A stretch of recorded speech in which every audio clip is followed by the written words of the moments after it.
Oi, tudo bem? Eu sou o Lidias do canal Grimório Adaptado e hoje eu venho discorrer aqui um pouco sobre essa questão do mal.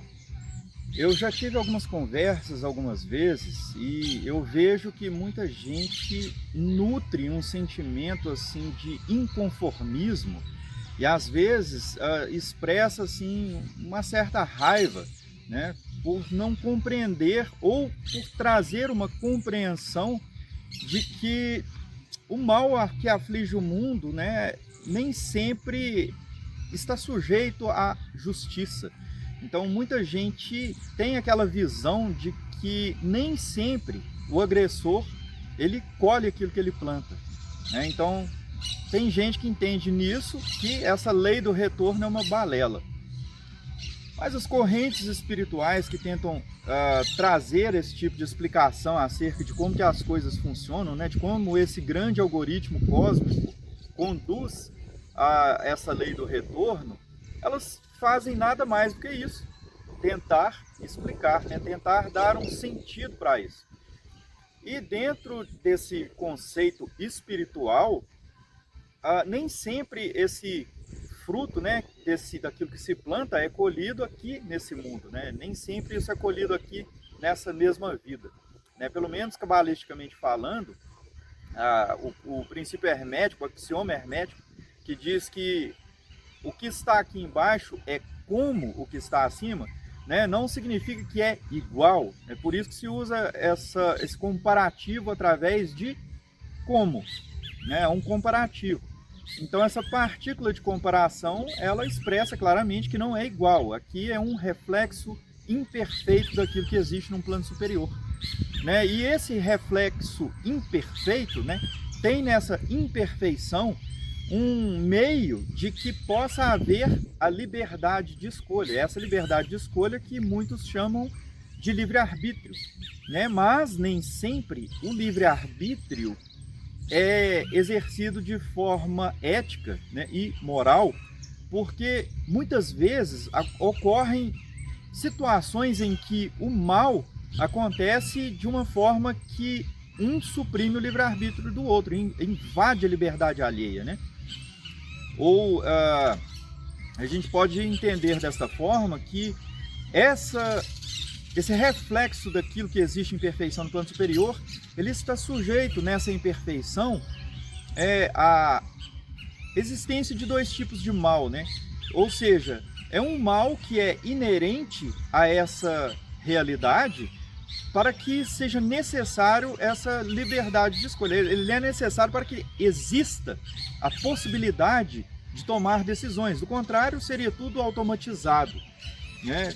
Então, assim, a luz infinita, que é explicada na Kabbalah, que incide sobre a criação, ela teve que se contrair nesse sentido, porque a luz, em sua plenitude, ela ofusca, ela cega e é impossível de percebê-la.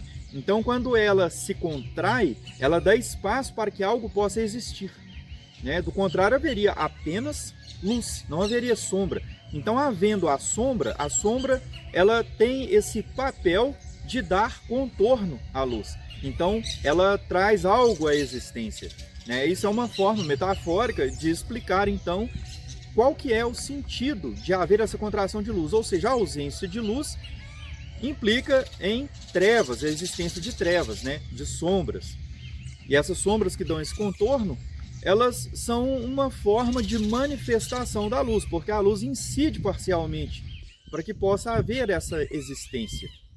Então, dentro de todo esse conceito, né, místico que existe nessa explicação cabalística, a gente entende que essa sombra, ela não é algo que a gente possa entender somente nesse sentido de maniqueísta, né, de que existe simplesmente bem e mal. Não, esse mal, ele é um mal que existe no sentido de ausência de luz para que possa haver essa liberdade de escolha, que é isso que a gente entende como livre-arbítrio. Mas também existe um mal no mundo que não é esse mal criado por Deus. É um mal que o ser humano evoca através de suas atitudes. O ser humano, como co-criador, ele acaba tomando decisões que são consequência desse livre-arbítrio, mas são decisões dele mesmo. né? Então não é algo que vem de Deus, é algo que vem desse aspecto humano, né? Bestial, animal.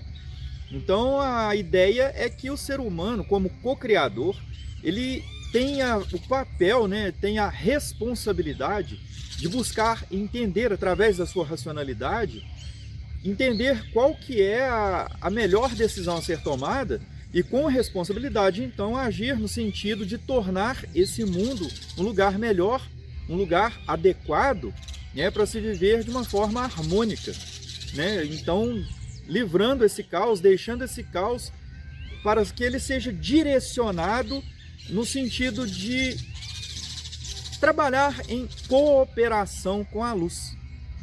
Então o que a gente vê é que quando acontece, por exemplo, situações de um mal que priva uma pessoa de sua liberdade, né, que oprime, que agride, esse indivíduo ele está sujeito então à ação desse algoritmo cósmico, que é a lei do retorno, né? Que muitos também traduzem naquela máxima, aquilo que se planta é o que você colhe. E muitas vezes, ainda que nós não vejamos com nossos olhos carnais, né? Ainda que nós não consigamos ver essa atuação dessa lei do retorno neste momento, essa lei do retorno ela atua desde o plano espiritual. Em algum momento ela há de ser aplicada, né? Nem sempre nós vamos ver, mas a Kabbalah ela diz que isso vai ser aplicado. Então essas religiões, né, a magia e tudo aquilo que tem ali o seu caráter espiritual, todos os simbolismos, tudo isso são ferramentas, né, que o ser humano se utiliza para tentar direcionar essa energia, direcionar o seu foco, direcionar as suas forças no sentido de transformar o mundo para que ele se torne um lugar harmônico e perfeito para se viver, como um reflexo perfeito de algo vindouro, né? Algo que está acima, mas que se torne perfeito num tempo vindouro. Eu fico por aqui, a gente se vê. Até mais.